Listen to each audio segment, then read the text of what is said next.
భక్తి సమాచారం వాట్సాప్ ఛానల్లో జాయిన్ అవ్వండి. అన్ని విశేషాలు ఎప్పటికప్పుడు తెలుసుకోండి. అసలు ఈ కుంభమేళాకు సంబంధించి సైంటిఫిక్ రీజన్స్ ఏంటండి? అంటే వైజ్ఞానిక కోణంలో ఎటువంటి ప్రాధాన్యతను సంతరించుకుంది? అయితే సైంటిఫిక్ ఇక్కడ శాస్త్రవేత్తలు 2 చోట్లలో ఓడిపోయారమ్మా. 2 చోట్లలో శాస్త్రవేత్తలు ఓడిపోయారు. చాలామంది మనల్ని అడగాలి కూడా ఎందుకు ఓడిపోయారంటే, వాళ్ళు ఏం చేశారంటే వచ్చి, ఏమయ్యా మీరంతా కలిసి నీళ్ళల్లో మునుగుతున్నారు, లేస్తున్నారు, వస్తున్నారు, చేస్తున్నారు, ఏమిటి అసలు దానివల్ల లాభాలు ఏమిటి, అసలు దానివల్ల ఎందుకు జరిగింది అని అన్నప్పుడు గరుడ పురాణమో శివపురాణమో దేవి పురాణమో అని చదివేది అంత సమయం లేదు. కానీ ఏదైనా ఒక గురువు ఒక విషయం చెప్పాలి, అంతే కదమ్మా. అలా చెప్పిన ఒకే ఒక్క వ్యక్తి అఘోరాలకి ఉన్న అధిపతి. ఒక వ్యక్తి వచ్చి ఏం చెప్పాడంటే, మీరు ఎందుకు స్నానాలు చేస్తున్నారు, అఘోరాలు మీరు ఎక్కడో ఉంటారు, ఎక్కడో కొండ ప్రాంతం, మంచు ప్రాంతం, మీ జీవన శైలి వేరు, ఒళ్ళంతా విభూది చితాభస్మం రాసుకున్నారు కదా, మీకు అవసరమా ఇవి అని అన్నట్టుగా వాళ్ళు మీరు స్నానం చేయరు, ఏం చేయరని కొన్ని క్వశ్చనరీ రిలీజ్ అయినప్పుడమ్మా మనుషులు మొదట స్నానం చేస్తే ఆ తర్వాత మీరు ఏదో విధంగా చేయాలి అన్నప్పుడు వీళ్ళు ఏమన్నారంటే, చితాభస్మాన్ని రాసుకున్న మా శరీరాలు, రుద్రాక్షమాలని ధరించిన మా ఈ దేహాలు దేశ రక్షణ కోసమే, కుటుంబాలు ఇల్లు సౌభాగ్యవతులు బాగుండాలని చెప్పేసి మా యొక్క జీవిత లక్ష్యాలని పరమాత్ముడికి అప్పచెప్పడం చేత మా యొక్క ఈ శరీరం దైవ ఆజ్ఞకి, అంటే ఒక విభూది కానీ అక్కడ జరిగే ధూప దీప నైవేద్య కార్యక్రమాల్లో జరిగే ఆ పాజిటివ్ ఎనర్జీ అంతా వారి శరీరంలో ఉంటుంది. రుద్రాక్షకి బాగా శక్తి ఉంటుంది. రుద్రాక్షకి ఎందుకు శక్తి ఉంటుంది మీకు తెలుసా అమ్మ? శివుని కంటి నుంచి జాలువారి, శివుడి కన్నిటి నుంచి, ఇప్పుడు 3 కన్నులలో 3వ కన్ను నుంచి పడ్డది. అసలు శివుడి కంటి నుంచి పడ్డందుకు ఎందుకు శక్తి ఉండాలి? అది శివుడు దేవుడని శక్తి ఉండాలా, లేకపోతే శివుడు ఏ విధంగా గెలిచాడని? శివుడిని పట్టుకుంటే శివుడికి శక్తి ఉండాలి. మరి శివుడి కంటి నుంచి పడ్డదానికి శక్తి ఎందుకు ఉన్నది? శివుడి శరీరం నుంచి జారిపడింది. ఎందుకు జారిపడాలి? కళ్ళ నుంచి. ఏ విధంగా జారిపడ్డది అంటే వారి శక్తి, వారి తేజస్సు. ఆ తేజస్సు ఏంది తెలుసా అమ్మ? వీర్యం. మీకు తెలుసా? మానవ శరీరం మొత్తంలో ఒక మనిషి, ఒక స్త్రీ, ఒక పురుషులు అత్యధికంగా ఆనందంగా అత్యధికంగా ఆస్వాదించే తరుణం కేవలం శారీరకమైన కోరిక మాత్రమే. అంటే అంతిమ స్థితి, ఆనందాన్ని పొందే స్థితి, అది మన దగ్గర తెలిసిన విషయమే కదా. అలాంటి స్థితిని పరమాత్ముడు గెలిచాడు, దాన్ని వెనక్కి తీసుకెళ్ళాడు. వీర్యస్ఖలనం కానియకుండా శివుడు అసలు ఎందుకు, ఏమి జరుగుతుంది, ఒక మానవుడు ఏమి చేయగలుగుతాడు, దాన్ని ఏమంటారు, ఈ 3వ నేత్రాన్ని ఏమంటారు అంటే అమ్మ జ్ఞాననేత్రం అంటారు. మీకు తెలిసిందే కదా. ఈ జ్ఞాననేత్రాన్ని పరమాత్ముడు ఏం చేస్తాడంటే అమ్మ, శివుడికి పెళ్లి కానప్పుడు ఆయన పేరు విశ్వాచారి. విశ్వాచారి ఏం చేశారంటే, ఈ కామానికి సంబంధించిన ఈ యొక్క వైవిధ్యమైన ఆనందాన్ని పొందుతున్న ఈ మానవులు దీన్ని గెలవడానికి, పవిత్రమైన ఈ స్థితిగతులను నేను చూపించడానికి, ఇప్పుడు నాకే కామానికి సంబంధించిన విషయాలు ఉంటే మరి నేను ఎవరి మీదైనా నాశపడవచ్చు కదా. ఇప్పుడు నేను ముల్లోకాధిపతిని అన్న ఆ తరుణాన్ని తండ్రి ఏం చేశాడంటే, వీర్యస్ఖలనం అనేది కానీయకుండా తండ్రి ఆ వీర్యాన్ని వెనక్కి తీసుకెళ్ళాడు. ఎప్పుడైనా చూసారా? శివుడిది ఇలా కూర్చొని ఉన్నప్పుడు తండ్రి వెనకాల 12 రాశులు కనబడతాయి ఇలాగా. అంటే 9 గ్రహాలు కూడా చూపిస్తారు. 1, 2, 3 అని రాశి ఉంటాయి ఒక్కొక్క గ్రహణం పేరు. తండ్రి ఏం చేస్తాడంటే, మానవులు ఈ గ్రహణాలన్నింటినీ వదిలేసేసి ఆనందాన్ని పొందడానికి వెళ్తారు కదా, తండ్రి ఈ ఆనందాన్ని వెనక్కి తీసుకొచ్చి ఇక్కడ నిలబెట్టాడమ్మా.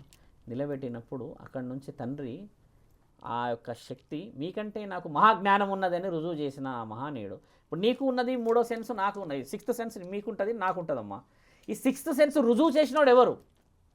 శివుడే కదా. అంటే 6th సెన్స్ బాగా పనిచేస్తుంది నీకు అంటే ఆలోచన పనిచేస్తుంది కదా. కానీ ఆలోచన పనిచేస్తుంది అని చెప్పడానికి రుజువు ఏమున్నది మన దగ్గర? శివుడి దగ్గర 3వ కన్ను ఉన్నది. అంటే మన దగ్గర ఇంకోటి ఏమి రాసి ఉందంటమ్మా, ఎవరి దగ్గర అయితే ఈ శారీరకమైన కలయిక జరుగుతుందో, ఆయన విశ్వాచారి బ్రహ్మచారి అన్నాను కదా, బ్రహ్మచారికి ఉండే శక్తి వేరు. స్త్రీలు కూడా కొంతమంది ఉంటారు కదా దేవుడి ఆధీనంలో, వాళ్ళకు ఉండే శక్తి వేరు. అంటే జ్ఞానశక్తి వారి వ్యూహం, మన వ్యూహం చాలా చాలా దూరంగా ఉంటుంది. అలా గెలిచిన ఆ తరుణమే తల్లి అక్కడ మీరన్న దక్షయజ్ఞంలో ఆహుతి అయిపోయినప్పుడు తండ్రి వచ్చి పార్వతి అని గట్టిగా అరిచినప్పుడు ఇందులో నుంచి ఒక అక్షు పడ్డది కిందికి. ఆ అక్షు పడ్డ తర్వాత దానికి వచ్చిన శక్తే మీరన్న ఈ రుద్రాక్ష శక్తి. అలాంటి రుద్రాక్షలన్నీ శరీరంలో వేసుకున్న ఒక వీరులు, ఈ అఘోరాలందరూ పాజిటివ్ వైబ్రేషన్ బాడీలో ఉంటుంది. ఎలా ఉంటుంది తెలుసా అమ్మ? హోం హైం హ్రీం అని అన్నప్పుడు ఈ రుద్రాక్షల్లో ఉన్న ఆ బీజం యాక్టివ్ అవుతుంది మా తల్లి. ఈ బీజం యాక్టివ్ అయ్యి అవతల వ్యక్తికి శరీరం మీద కొన్ని ఆరోగ్య పరిస్థితులను గెలిచే పాజిటివ్ అంటే కాస్మిక్ ఎనర్జీ వస్తుంది. మన రుద్రాక్షలన్నీ వేసుకోవడం చేత అమ్మ, తండ్రి దగ్గరే ఉండడం చేత, ఓం నమ శివాయ అని చెప్పి పరమాత్ముడినే తలవడం చేత ఎంతో శక్తి వీరి శరీరం మీదకి రావడం. చితాభస్మం ఒళ్ళకు రాసుకోవడం వల్ల మొత్తం పాజిటివ్ ఉండడం వల్ల రోగ నిరోధక శక్తి వీరి శరీరంలో ఎక్కువగా ఉండడం చేత ఈ శాస్త్రవేత్తలకి వీళ్ళు క్వశ్చన్ వేశారు. మేము స్నానం చేసిన తర్వాత స్నానం చేయక ముందుకు పరీక్ష చేయండి అన్నప్పుడు స్నానం చేసిన తర్వాత ఎవరైతే అఘోరాలు చేశారమ్మా 97% ఆఫ్ ప్యూరిటీ వచ్చింది వాటర్లో, అంటే కంటామినేటెడ్ లేదు అని వచ్చింది. వీరు స్నానం చేయ ముందుకు చేసిన ఆ యొక్క నీళ్ళల్లో 85% వచ్చేసి కంటామినేటెడ్ అని వచ్చిందమ్మా.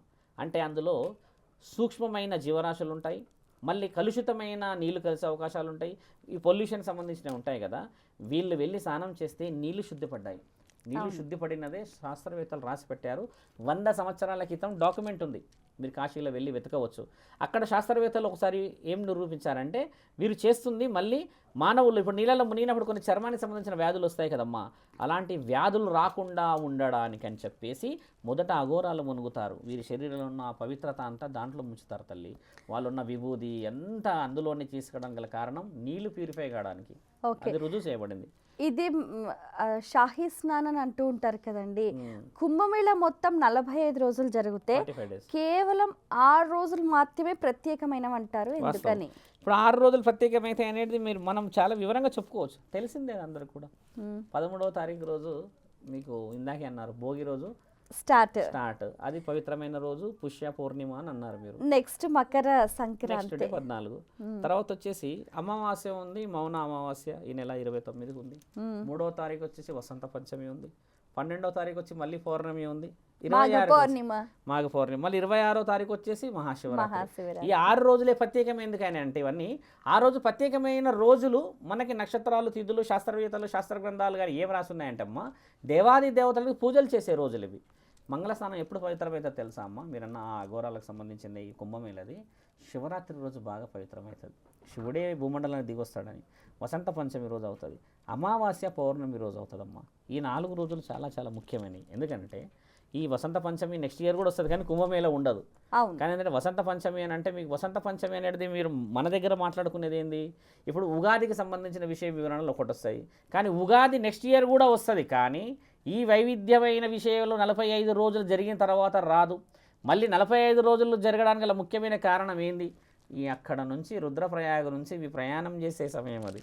అయితే ఇక్కడ వసంత పంచమి అంటే సరస్వతీదేవి పుట్టినరోజు. ఈ ప్రయాగాలో కూడా సరస్వతీదేవి నది ఉంది కదా, సరస్వతి నది ఒకటి ఉంది. అంటే అంతర్వాహినిగా ఉన్న ఆ శక్తికి వీరు ఆరాధన చేస్తారు. గంగా, జమున, సరస్వతులు కాబట్టమ్మా.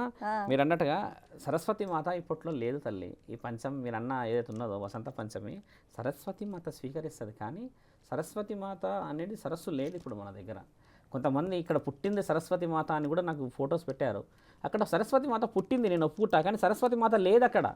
మీరే ఇందాక అన్నారు స్వామి ఆవిడది ఇప్పుడు కనుమరుగైపోయింది అని. అంటే నేను ఎక్కడ కనుమరుగైంది? అంతర్వాహిని అంటే ఎక్కడో కింద ఉంది కానీ పైకి వచ్చే అవకాశం లేదు కదా.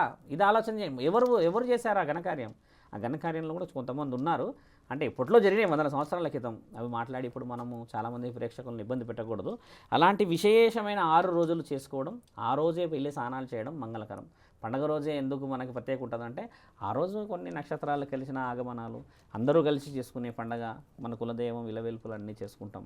అక్కడ అఘోరాలని ప్రత్యేకంగా చూసుకోవడానికి వెళ్ళాలమ్మా. వాళ్ళ జీవనశైలి చాలా వైవిధ్యమైనది కదా.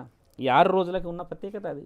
మీరు ఇందాక 2 ప్రశ్నలు అడిగారు, ఎందుకు ఎందుకు ఎందుకు అని. కాబట్టి ఏంటంటే మానవ శ్రేయస్సు కోసం మాత్రమే కుంభమేళ జరుగుతుంది అక్కడ. ఇప్పుడు అక్కడ కుంభమేళ ఎలా జరుగుతుందో చూడండి. అన్నిట్లకంటే ఈసారి చాలా వైవిధ్యంగా జరుగుతుంది.